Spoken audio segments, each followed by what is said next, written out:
The following program is a production of the Recording Library of West Texas and is also available at recordinglibrary.org.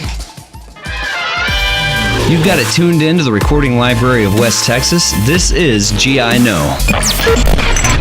Warriors, come out to play!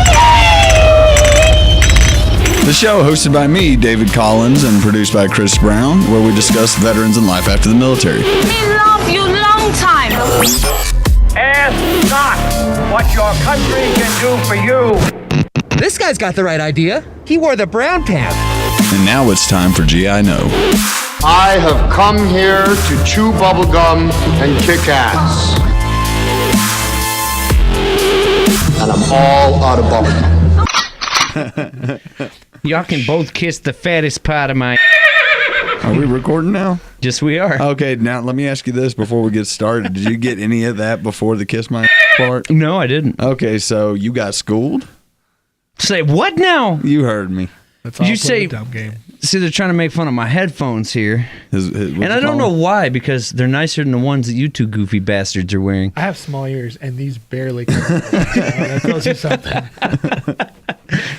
Well, welcome back to GI Know with David Collins, and we do have a special guest here. David, who's the friend you brought there, buddy? This is my good friend Raul Trevino. Raul. Yes, hello. And well, Raul, what did you do? I, in the military, I'm guessing. Yeah, no, right before now? you came here, what did you do? 5 minutes before.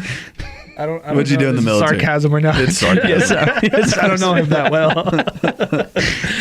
No, I was in the Navy. I was an ABF, Aviation Boatswain's Mate Fuel Systems. So Nice. Worked with a lot of aircraft fuels, and that's pretty much it. So nothing too fancy, too crazy. You know, my son has decided he wants to join the military, and I'm actually encouraging him to go to Air Force or Navy. And he wants to go to Army. And He's going to fail in life. Don't do it. He'd be better off in the Marine Corps. Really? Yeah. Really? And look at how I turned out. Yeah. So about the Navy. Avoid it entirely. Be the prime example over here. Basically, I'm not talking trash about any branch of the military, but I am, as a parent, if he's going to go to the military, I would prefer that he go do something that will transfer over to a good career in real life. Yes. Definitely. And here's the challenge with encouraging a child to go to the Air Force or the Navy over the Army or the Marines. There aren't as many movies about the Navy and the Air Force, and they think that they're going to get the movies, and they really don't. That was me. I was like, I want to go. Man, here too. I'm just going to turn that. You're good. I just didn't have the mic. I didn't have the mic positioned correctly so that I could capture all of Raul's voice. Capture. Shut the hell up, Dave.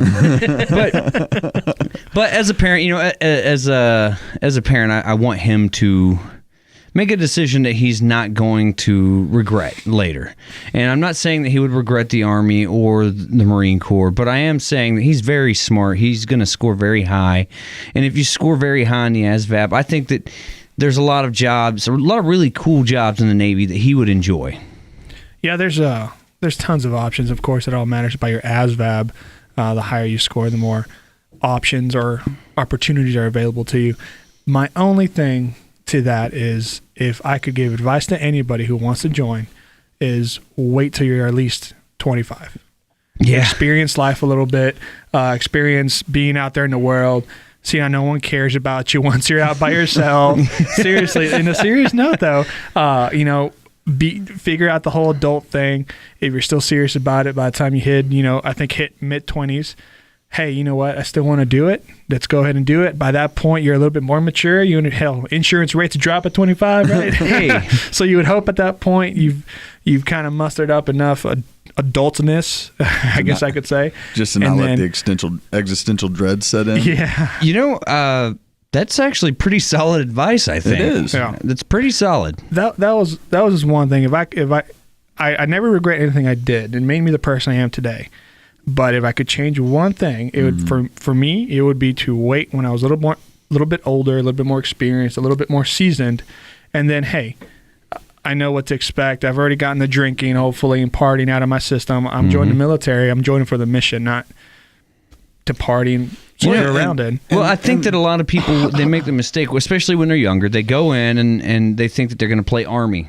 You know, it's interesting that Raul brings this up because I think it was about maybe 2 weeks ago. I was actually driving down the loop, and I had this thought to myself of I handled something some way, and I was like, man, I wish I handled this situation that was similar to the one I handled when I was 18, 19 in the Marine Corps, the way I just handled it now. Yeah. Because, you know, I have those moments where I sit back and think about some of the things I said or did when I was in, and I'm like, Well, and I think that, you know, the 18-year-old kid, 20-year-old kid, they're like, oh, when do I get to go to boot camp? When do I get to ship off? You know, because they're really, and they'll take any job that's thrown at them, and they don't really think about what it's going to entail. And I keep telling my son, stop watching all these videos on YouTube. Stop watching all these movies because that's not what it's like. I was like, you know, you're looking at boot camp. Well, you're looking at boot camp, which is 3 months at most for Marines, as opposed to.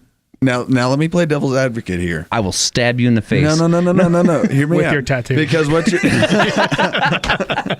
if y'all don't know, I have a K-bar tattooed on my forearm. Yes, anyways, no, it goes back to you're talking about the Navy and the Air Force doesn't have movies like the Army and the Marine Corps do. But the one thing I think a lot of people, you know, and that goes back to the movies and stuff like that, how it's portrayed is, of course, you think Army, you think, you know, D-Day, you think Marines, you think Iwo Jima, Fallujah, you know, like. And what do you get in the Navy? Pearl Harbor. You get the crap bombed out of you. Well, but here's the thing, though. Or bomb them back. I mean, it's give some, take some. Yeah, but at the same time, though, I mean, every branch of the service, and I think it goes down to not so much what branch to choose, it's what you said earlier, what career path do you want? Because any branch of the military can provide that. Yeah, that's true. That's true. I mean, there were guys who were in the Marine Corps who were water treatment.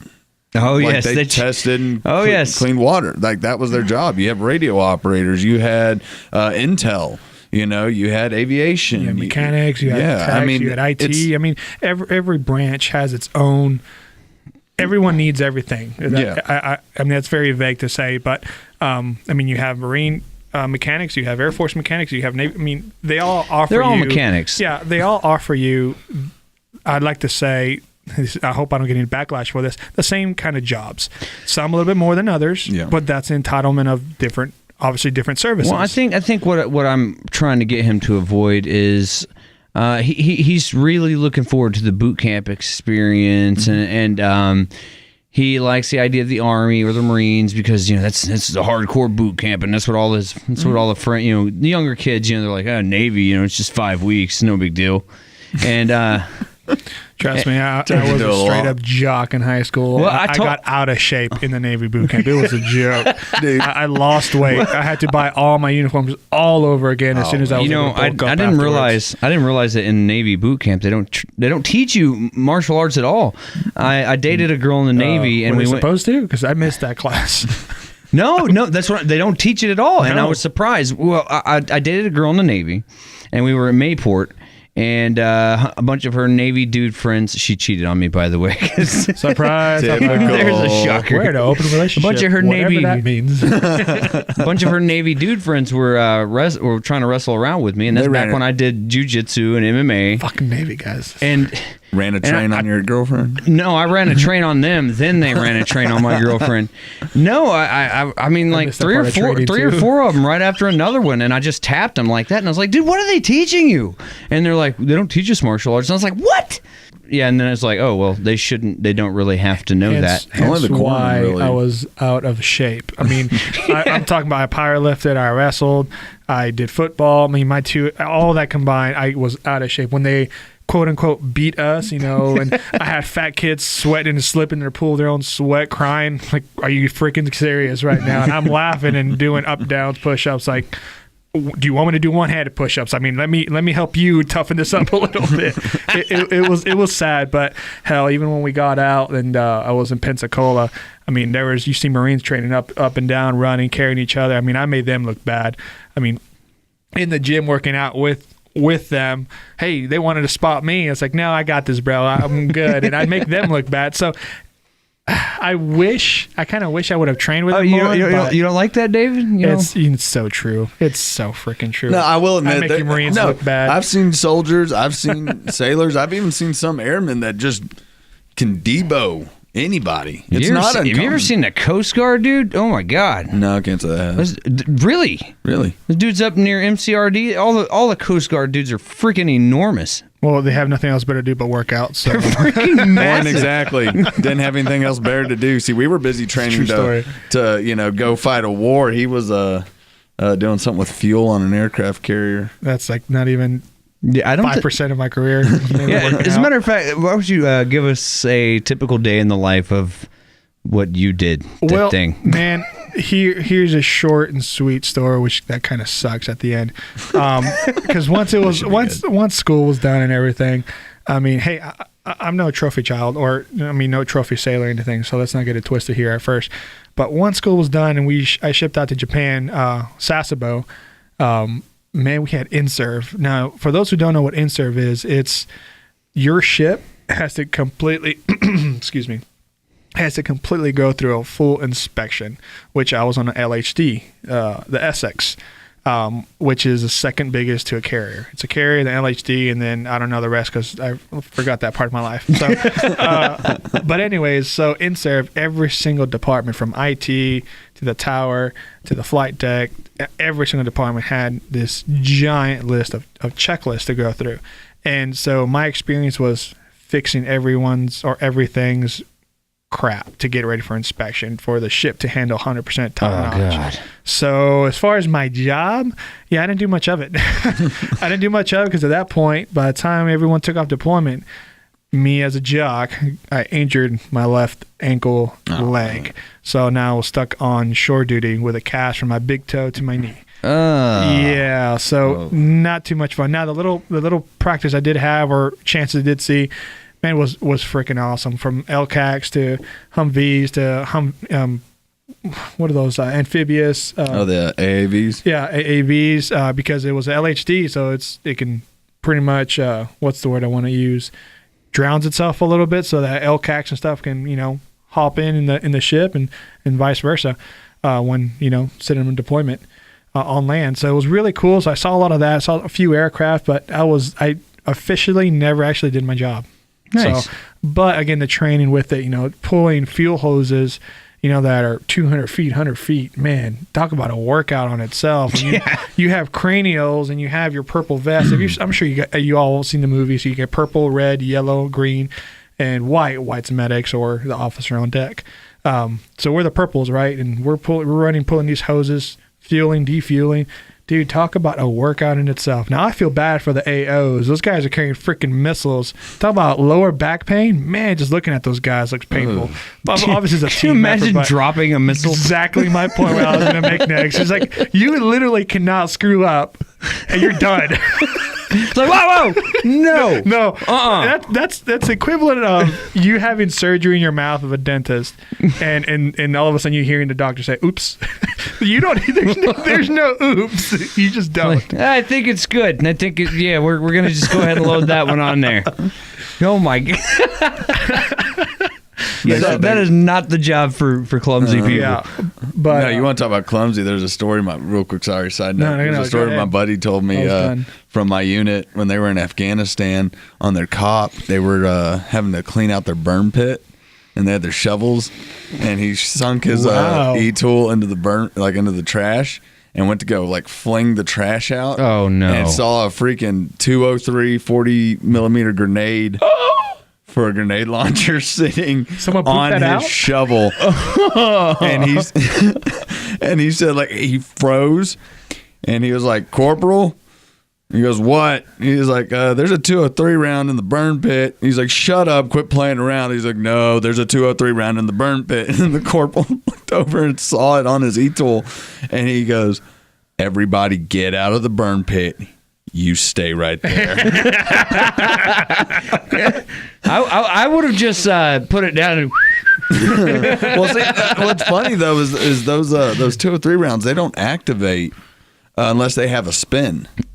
I thought it was on impact. No, it engages in the spin and then it Really? detonates on impact. That's but something that's I didn't know. So when they launch them out of the tubes, you know, hear that thunk, it spins the round, and so the round has to spin an X amount of time before it can activate to detonate. Let's just hope that damn thing hadn't spun. He Ain't no he way. actually came to visit like a month ago, and he had all his limbs and fingers and was talking. So I think he was all right.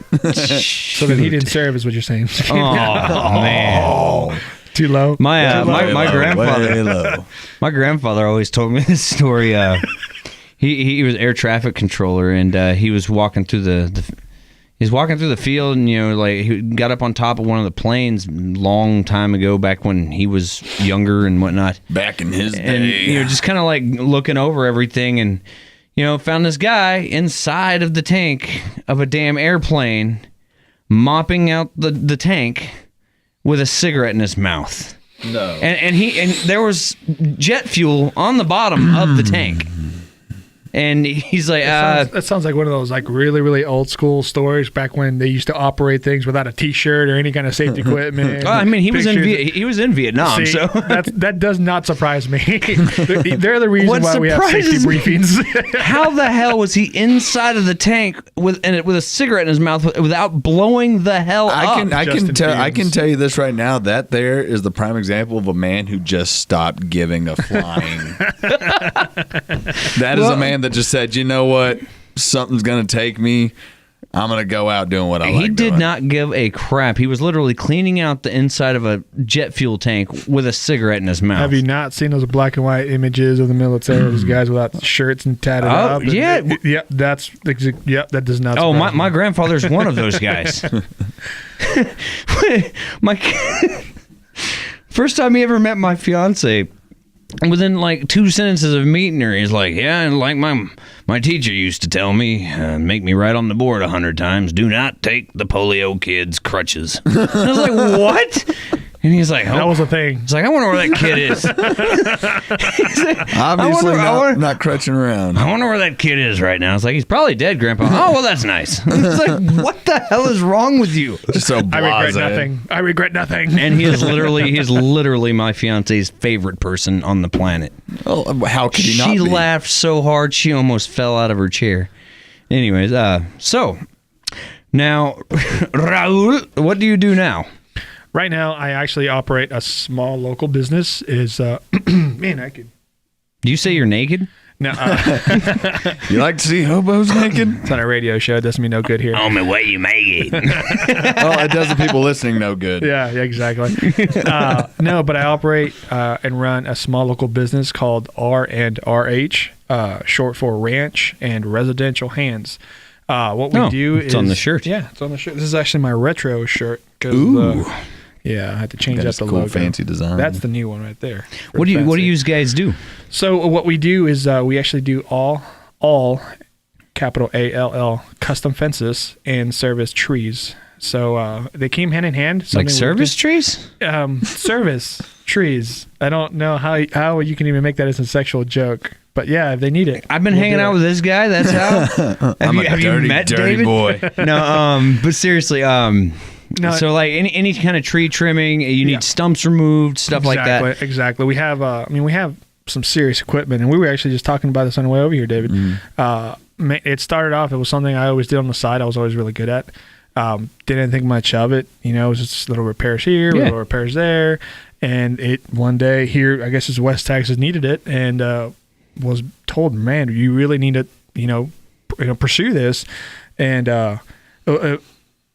short funny story is I actually that month had $150 to my name after paid all the bills for that month. Just got laid off from the oil field working field safety, moving drilling rigs, and just got done doing a tree, and then did my neighbor's tree, and I think I bought me like the crappiest chainsaw I could possibly find for $150. I knew how to use and operate it, but then that $150 turned into $400 in an hour. And then from there, I think within that week, I made over like $1,500 within that weekend. I think that was like a Monday, just from cutting trees and renting a U-Haul for a couple of days and taking it back and forth. And from that, it blew up to where we're at now momentarily. And I think it's like officially two years in, unofficially 3-4 years.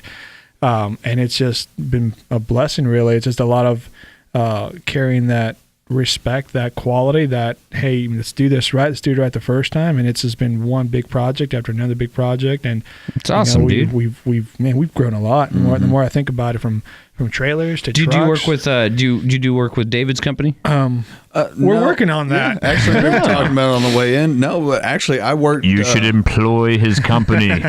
Hey, give us your phone number. Let's get a plug for you. Yeah, it's 512-799-1289. And it's Wrench and Residential Hands. Exactly. Short for, or just say R and RH. Heck, you can make out any kind of checks you want to that. That's totally fine. But no, I mean, I worked with them when the oil field went bust back at the end of 2015. I went and worked with them for a couple months and to see where where the business was at back at the end of 2015 to where it's at now is phenomenal. Yeah. It's grown, it's expanded to, it's definitely night and day. I'd like to think, Hey, he's got shirts and hats. He's official. Seriously. You should see the pictures of the fences he does. I mean, I was going to ask, what are some of the more crazy fences you've done? Well, man, it's, it's really hard to say. Every single job is completely unique, completely custom, has its own problems and solutions to it. But I can't even say which one is my favorite, to be honest with you. I honestly just take huge amount of pride saying that these hands with amount of calluses on top of my calluses have completed, and it's what I can say is each and every single project has been a learning experience to take on to the next and take on to the next. So do I have a favorite out there? Man, not really. They're all my favorite. But as far as the type of jobs we've done, anywhere from a quick repair because Joe Schmo decided he can do it himself, and not even a month later, they're calling me. You know what? You should just make a commercial out of all the stupid videos on YouTube of people cutting down trees. Oh, my gosh. Yes. And be like, don't let this be you. I have a few ads on my Facebook that says, hey, do it yourself. And then the tree falls on their house. Give us a call. Save us your trees. Or maybe we can help make the commercial and we just go make stupid cuts to random people's trees and then leave business cards. I don't think you should have said that on the video. On here on the radio. We'll go around like the mob, hey, you might need protection. I mean, you never know what could happen. Some asshole could come over here and cut down the tree himself. And I'm standing over by a little twig with some cutters, and they're like, what do you mean? And then I just cut a little limb off. Next time it's the trunk. That was a squirrel. I fell. No, that's him. He's up there cutting. That's supposed to be. No, but I mean, man, again, I can't stop thinking about it now since you brought it up. I don't think much of the what ifs. I think about all the downfalls, man. There's been a lot of pains, a lot of struggles, just because it may look like we have, equipment for days and stuff. Well, hell, someone's got to pay for that stuff. And I'll put it to you like this: no matter what has ever happened, and all the downsides of it, my clients have always come first. Hell, I'll hold my bills before that project's complete, kind of thing. Well, what about when you first got out of the Navy? Everybody, it seems like every veteran has one thing in common. When they first get out of the military, there's that what the hell do I do now moment. Yeah. So how long did you have that moment before you kind of started making moves? Man, as soon as I knew I was getting out, I think my first call was to my stepdad, and I said, hey, I need a job. I have nothing lined up. And this is back in Houston, of course. I'm a Houston resident at heart. So I started working for the railroad. I thought it was peasy cheesy, no big deal. Get a paycheck. It's just about the same what I was making overseas. And long and behold, all of a sudden I have a house to pay for. I got a brand new car to pay for. I got insurance to pay for. Groceries and insurance for the house. I've never paid for none of that stuff. I'm thinking, sure, $1,000 a month, or hell, not even that. I think it was every 2 weeks I was making $1,500, give or take.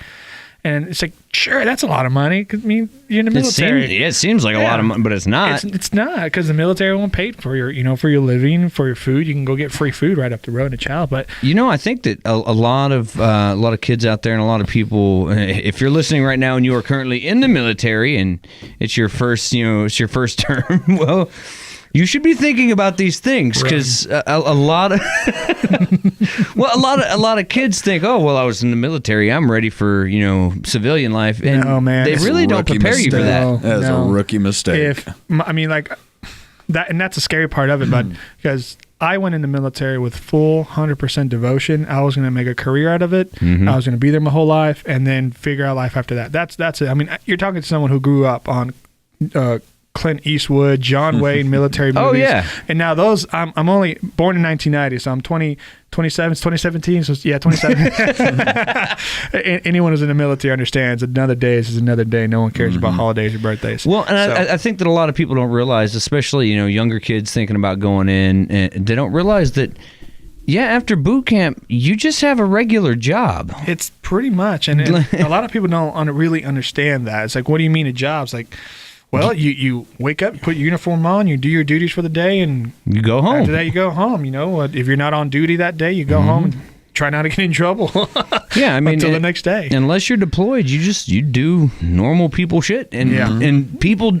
That's one thing I'm trying to beat into my son's head too. Yeah. It's like, dude, you're not gonna be walking down streets with an M16 all the time. 4 years straight. Yeah, I mean, again, unless you're a lot of downtime. You're infantry and out there. Even then, and even then, half the time, again, you're on base, or I mean, you're out there. Yeah, you're in the shit, but you're on base. And and I keep telling, even when they're even when they're deployed, it's not like you see in the movies. Not even close. The biggest thing they have to fight is boredom.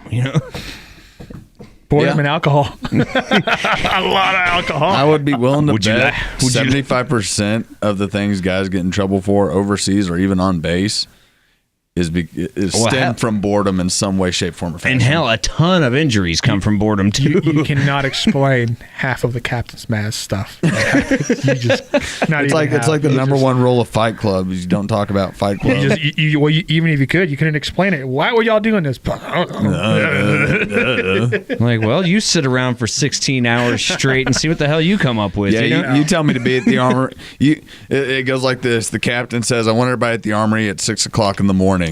Then the freaking lieutenant's like, okay, have everybody at the armory at 5:30 in the morning. Gunnery sergeant's like, okay, have everybody at the armory at 5 o'clock in the morning. Staff sergeant's like, okay, have everybody at the armory at 4:30 in the morning. Yeah. Corporals or sergeants like, all right, everybody be at the armory at 4 o'clock. Formation up at 3:30. And by the time it gets down to you, it's like none of y'all go anywhere. Exactly. Hurry up and wait. Hurry up and wait. You know what? But as far as going back to your question, as far as the transitioning from getting out from military mode, I like to think about it. Hey, you're every day. You know what you have a goal to do. No matter what, there's a job to do every single day, unless you're off or on duty after that. That's it. Period. Done, said, and simple. There's no ifs, ands, or buts about it. It's there. Period. Yeah. You have that structure, right? When you get out, as sweet and short as I can say this, no one gives a flying about you. Yeah, right, exactly. If someone knows you're in the military, hey, thank you for your services. You'll get a handshake, which it's great. I mean, sometimes for the longest time, I used to think, all right, I didn't think I served my country, but I did what a lot of people wouldn't even think about doing. Exactly. So to most, I didn't think much of it, but again, getting out, I think the biggest struggle is getting out from that structure that when you're young, and you already have it, it's implemented in you in the boot camp after you get out. I mean, think about it. No matter what boot camp you join, they break you down to nothing to build you back up, to understand that you are here for part of the mission. No matter color, race, religion, whatever, you're here for the mission. So when you get out, that structure is gone. Everything's gone. So now if you're not mature or understand or have things trying to set up and you've never dealt with adulthood, no one cares that you joined the military or, oh, you got a ticket, on your way to work. Sorry, and the officer does that's not what care. A lot of kids think that if they end up getting out, that they have this entitlement that like, oh well, I did. It's like, well, and naturally, because nobody tells you any different. No, and no one's gonna be in your face. Hey, when you get out, sorry, you're gonna have hell slap you in the face. You're starting. Yeah, when you get out, you're starting from ground one, and nobody gives a crap. Yeah, exactly. Yeah, and that's a big mistake I did. No one told me anything. I didn't have the transition. Hey, you've been here for 4 years. Now we're gonna try to work into civilian life. Well, I think now that more and more people are becoming aware of it, maybe it'll be less of an issue, and at least somebody along the way will be able to tell these kids what to expect. Yeah. And with that said, I appreciate you guys being on the show, and I appreciate you coming in, telling us a little bit about yourself, man. Definitely. Thank you guys. We'll see you next time on GI Know. David, you want to end with something? Bye. Bye, guys. That was quick. This program was a production of the Recording Library of West Texas and is also available at recordinglibrary.org.